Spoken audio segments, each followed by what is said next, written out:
Holiday shopping is just kicking into high gear, and if you're a compulsive shopper or an extravagant spender, it could kill your hopes of a comfortable future or possibly destroy your relationships with others.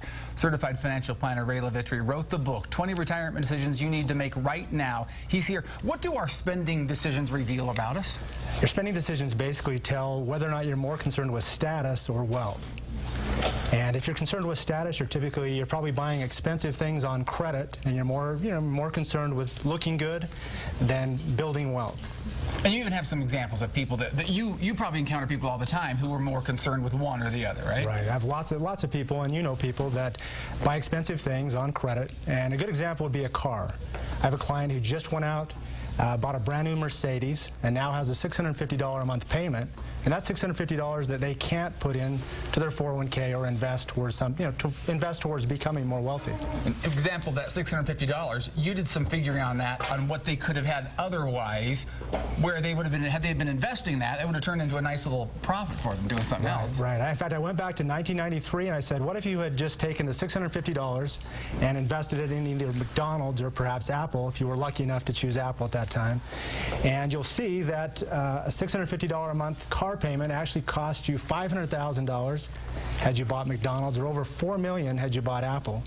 And so it cost a lot to look good and to choose, again, status over becoming wealthy. So are people actually choosing to look wealthy instead of actually being wealthy? Yeah, exactly. In fact, I've heard it said in Texas, it's called big hat, no cattle. I look wealthy, but when you break it down, I'm really not too wealthy.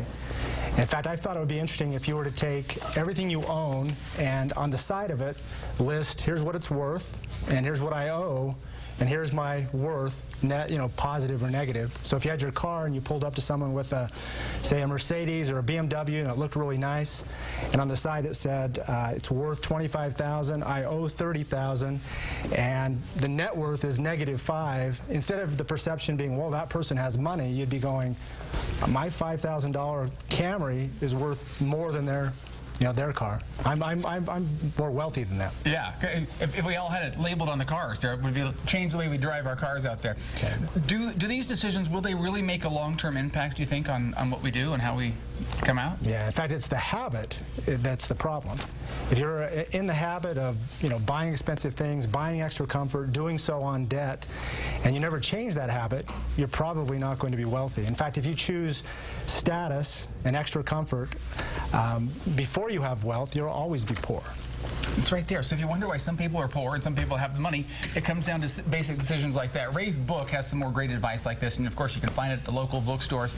Or if you're recently retired or near retirement age, you can visit his website and request a complimentary copy of the book. Just click on the Contact Us tab up in the upper right part, and you can request a copy of the book. Ray, thanks for stopping in.